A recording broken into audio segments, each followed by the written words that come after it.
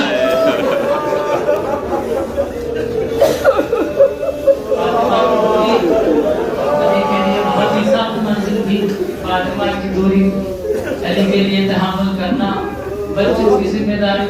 ہاں عزیزوں، لیکن شہزادی نے وصیت کیا تھا نا، شہزادی کی وصیتوں میں اللہ مظلومیت ہے۔ کسی باعزت عالم کے گھر کی خاتون اگر دنیا سے جاتی ہے تو ہزاروں لوگ تشییع جنازے میں آ جاتے ہیں، فلاں مجتہد کی زوجہ تھی، فلاں عالم کی زوجہ تھی، فلاں باعزت باشرف انسان کی زوجہ تھی، اللہ سیدت النساء اے علی غسلنی ودفننی وکفننی فی اللیل، علی شب کی تاریکی میں غسل دینا، علی شب کی تاریکی میں کفن پہنانا، علی شب کی تاریکی میں مجھے دفن کر دینا۔ اللہ اکبر، وصیت فاطمہ پہ عمل کرنا تھا۔ مقاتل لکھتے ہیں کہ زیادہ سے زیادہ 6-7 لوگ تھے جو غسل خود مولا کائنات نے دیا، کیونکہ معصوم کو معصوم ہی غسل دے سکتا ہے، لیکن جس وقت غسل دیا جا رہا کم از کم بچے موجود ہوتے، بچوں کو دل کھول کے رونے محسوس کر لیجیے، بچوں کو دل کھول کے رونے کو دیا جاتا ہے، لیکن اللہ مظلومیت علی حسن حسین کو کہنے بچوں بلند آواز سے نہ رو، لوگوں کو پتہ چل جائے گا، آج تینوں کو ہاتھ میں دبا کے آواز میں بلند کر سکتے ہیں۔ جنازہ تیار ہوا، حسب دستور بچوں سے کہا جاتا ہے بچوں ماں سے رخصت ہو لو۔ حسن و زینب و ام کلثوم ماں سے رخصت ہوئے، لیکن ایک شہزادے تھے امام حسین، اللہ جانے کیا رابطہ تھا حسین بس 1 منٹ ختم کیا عزیزوں، آپ کا آواز دنیا بلند ہوا۔ امام حسین نے کہنے نہیں بابا جان، میں ایسے ماں سے رخصت کروں گا، مادر گرامی جب تک نہ بلائیں گے حسین رخصت کرے گا۔ ایک مرتبہ بندے کا پھن ٹوٹا، میرے حسین میری آغوش میں آ گیا، پھر حسین کی ماں سے ملاقات نہ ہوئی، ہاں ایک مقام پر ضرور ہوئی، جب حسین زخموں سے چور بڑے گھوڑے سے لڑکھڑاتے ہوئے کربلا کی زمین پر آئے، دکھیاری ماں نے اپنے بالوں سے مقتل کو صاف کیا، اپنی ماں کیا، میرے حسین میری ماں